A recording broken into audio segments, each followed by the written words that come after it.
എല്ലാവർക്കും നമസ്കാരം. ഇന്ന് പറയാൻ പോണത് പണ്ടൊക്കെ നമ്മൾ കേട്ടിട്ടുള്ള ഒരു കഥ തന്നെയാണ് കേട്ടോ. ചിലര് കേട്ടിട്ടുണ്ടാവില്ല, പിന്നെ പലരും ഇതിന്റെ പല വേർഷൻസ് ആയിരിക്കും കേട്ടിട്ടുണ്ടാവുക. ഇപ്പൊ ഞാൻ ഇത് കേട്ടിരിക്കുന്നത് എങ്ങനെയാണെന്ന് വെച്ച് കഴിഞ്ഞാല്, ഒരു നാട്ടില് കമലാന്നും വിമലാന്നും പേരുള്ള രണ്ട് കുട്ടികളുണ്ട്. അപ്പൊ ഇവര് രാവിലെ സ്കൂളിലേക്ക് പോകുന്ന സമയത്ത് ആദ്യം ഒരു റോസാ ചെടി ചോദിക്കും, വിമലേ, കമലേ കമലേ, ഒന്ന് എനിക്ക് കുറച്ച് വെള്ളം തരുമോന്ന്. അപ്പം കമല പറയും, എനിക്കൊന്നും സമയമില്ല, ഞാൻ സ്കൂളിൽ പോവാന്ന്. അപ്പൊ വിമലയോട് ചോദിക്കും, വിമലേ കുറച്ച് വെള്ളം തരുമോ. അപ്പൊ വിമല വേഗം കുപ്പിക്കകത്തു നിന്നുള്ള വെള്ളം എടുത്ത് കൊടുക്കും. പിന്നെ കുറേ കഴിഞ്ഞിട്ട് നടന്നു പോകുമ്പോൾ ഒരു പശു ചോദിക്കും, കമലേ കമലേ എനിക്ക് കുറച്ച് പുല്ലരിഞ്ഞു തരുമോ. അപ്പൊ കമൽ എന്ത് ചെയ്യും, പിന്നെ എനിക്ക് വേറെ പണിയുണ്ടെന്ന് പറഞ്ഞ് കമല പോകും. വിമല എന്ത് ചെയ്യും, വിമലയാണെങ്കിൽ പുല്ലൊക്കെ കുറച്ച് പറിച്ച് പശുവിന് കൊടുത്തിട്ട് പോകും. അത് കഴിഞ്ഞ് കുറച്ചു ദൂരം കൂടെ നടക്കുമ്പോഴത്തേക്ക് ഒരു മുത്തശ്ശീനെ കാണാം. അപ്പൊ മുത്തശ്ശി ചോദിക്കും, കമലേ കമലേ എന്നെ ഒന്ന് വെള്ളം ഒഴിച്ച് കുളിപ്പിച്ച് തരൂ, കുറേ ദിവസമായി കുളിച്ചിട്ട്. കമല പറയുമോ, ഒന്ന് പോയ അവിടെ നിന്ന് പറഞ്ഞിട്ട് കമല പോകും. പിന്നെ ആരെ പുറകെ വരുന്നേ, വിമല. വിമല എന്ത് ചെയ്യും, വെള്ളമൊക്കെ കോരി, കിണറിന്ന് വെള്ളമൊക്കെ കോരി മുത്തശ്ശീനെ കുളിപ്പിച്ചിട്ടൊക്കെ കൊടുക്കും.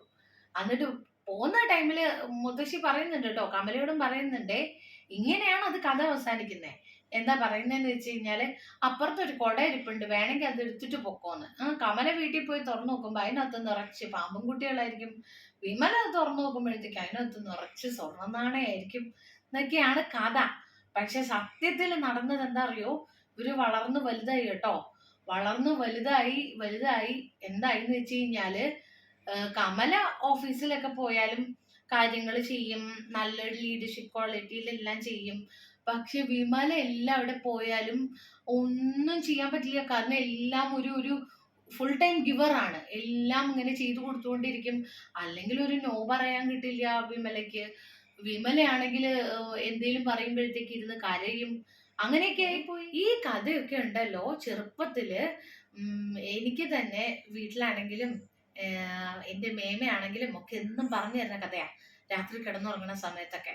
അപ്പൊ നമ്മൾ കുറേ കാലം വിചാരിക്കുന്നത് എന്താണ്, നമ്മളെല്ലാവരും ജീവിതത്തില് വിമലേനെ പോലെ തന്നെ ആവണം.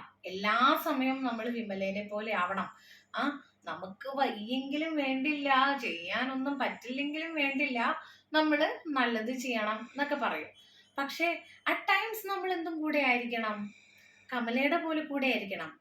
ഈ ഗുണപാഠ കഥകളുടെ പ്രത്യേകത എന്താന്ന് വെച്ച് കഴിഞ്ഞാല്, അത് സത്യമായിട്ട് നമ്മുടെ ഉള്ളിലെ നല്ല കാര്യങ്ങളെ ഉണർത്താൻ വേണ്ടിയിട്ട്, ആ സിവിലൈസേഷന്റെ ഒക്കെ പാതയിലേക്ക് കുട്ടികളെയൊക്കെ ലീഡ് ചെയ്യാൻ വേണ്ടിയിട്ട് സഹായിക്കും. പക്ഷെ നമ്മൾ എന്ത് ചെയ്യണം, നമ്മൾ നന്നായിരിക്കുമ്പോഴും നമ്മൾ നമ്മുടെ കാര്യങ്ങളെല്ലാം മുന്നോട്ട് നോക്കാനും, പലപ്പോഴും അനീതിയോടും അല്ലെങ്കിൽ മറ്റു കാര്യങ്ങൾ കാണുമ്പോഴും അതിനോട് എതിർക്കാനുള്ള വോയിസും കൂടെ ഉണ്ടാക്കണം. പ്രത്യേകിച്ച് ഈ കഥ ഞാൻ ഈ വർഷം നമ്മുടെ പെൺകുട്ടികൾക്ക് വേണ്ടിയിട്ട് ഡെഡിക്കേറ്റ് ചെയ്യാണ്. കാരണം പല സന്ദർഭങ്ങളിലും കൂടുതൽ കൂടുതൽ നന്നാവണം നന്നാവണം, നന്നായി പെരുമാറണം, എതിർത്ത് പറയരുത്, എതിർത്ത് ജീവിക്കരുത് എന്ന് പറഞ്ഞൊരു കാലത്ത് കമല സത്യം പറഞ്ഞാല് നമ്മളെങ്ങനെ നമ്മുടെ ടൈം പ്രയോറിറ്റി വെച്ച്, നന്മയൊന്നും ചെയ്യണ്ടെന്നല്ല കേട്ടോ അതിൻ്റെ അർത്ഥം. പക്ഷെ